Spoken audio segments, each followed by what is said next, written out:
क्या आप जानते हैं कि ऑस्ट्रेलिया में एक और इंटरनेशनल स्टूडेंट की वापसी के पायलट प्लान को पोस्टपोन कर दिया गया है। इंटरनेशनल स्टूडेंट्स के ऑस्ट्रेलिया लौटने की कोई भी तैयारी ग्रेटर सिडनी लॉकडाउन के कारण कम से कम 28 अगस्त तक के लिए पोस्टपोन कर दी जाएगी। डिटेल्ड न्यूज़ जानने के लिए इस वीडियो को अंत तक देखें और वीडियो को लाइक और शेयर ज़रूर करें और हमारे चैनल को सब्सक्राइब करना न भूलें। ब्रेन ड्रेन कंसल्टेंट्स की तरफ से हमारे इमिग्रेशन इन्फॉर्मेशन और news channel A to Z immigration updates में आपका हार्दिक स्वागत है। कोरोना वायरस के बढ़ते मामलों को देखते हुए 27 जुलाई को इस लॉकडाउन को 4 हफ्ते के लिए बढ़ा दिया गया था, जिसकी वजह से न्यू साउथ वेल्स के पायलट प्लान जिससे 250 इंटरनेशनल स्टूडेंट्स पर फोर्टनाइट सिडनी आ सकते थे, उसे रोक दिया गया है।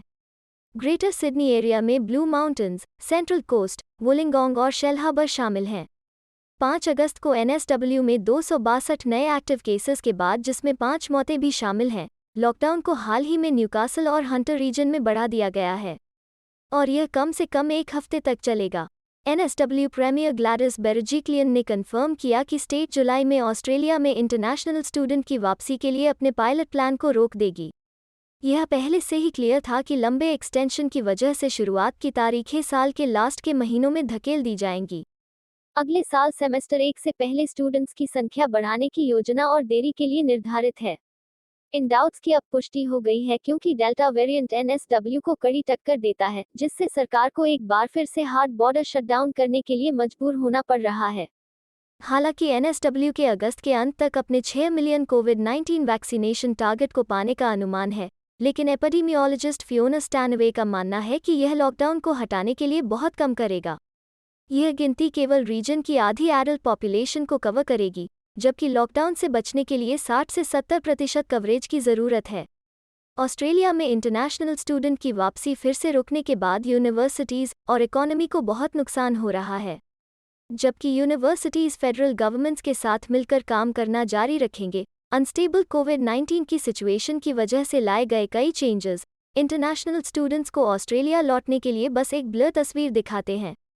पिछले साल की तुलना में 10 लाख से ज़्यादा स्टूडेंट्स के इंटरनेशनल एनरोलमेंट में गिरावट के कारण देश को पहले ही लगभग 6 बिलियन ऑस्ट्रेलियाई डॉलर का नुकसान हुआ है।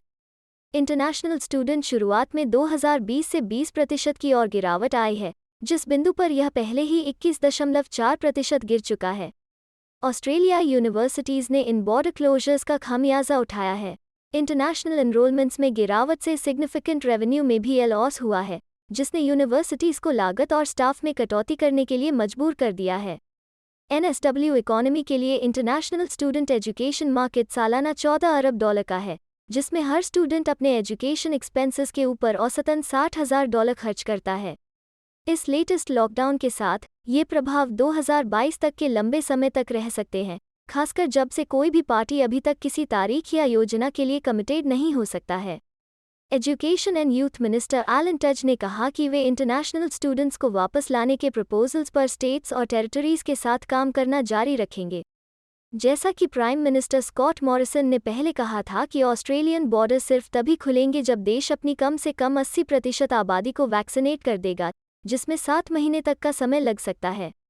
एक्सपर्ट्स ने सुझाव दिया है कि ऑस्ट्रेलिया तब तक लॉकडाउन की अपनी नीति रिकंसिडर करे जब तक कि मामले ज़ीरो नहीं हो जाते, और बाद में धीरे धीरे फिर से बॉर्डर खोलने से इंटरनेशनल स्टूडेंट्स और दूसरे प्रायोरिटी ट्रैवलर्स को एंट्री दी जाए, जिससे धीरे धीरे इकोनॉमी को फिर से मजबूत करना होगा। हमें उम्मीद है कि आपको हिंदी भाषा में इमिग्रेशन रिलेटेड सही जानकारी पहुंचाने की हमारी यह कोशिश आपको पसंद आ रही होगी। कृपया कमेंट्स में अपने सजेशंस और फीडबैक जरूर दें। हमें सपोर्ट करने के लिए हमारे चैनल को लाइक, शेयर और सब्सक्राइब करना मत भूलिएगा। और हाँ, बेल आइकन को अभी दबा दीजिए। अपना कीमती समय देने के लिए एक बार फिर से धन्यवाद। एक अन्य वीडियो के साथ जल्दी ही आपसे दोबारा मुलाकात होगी।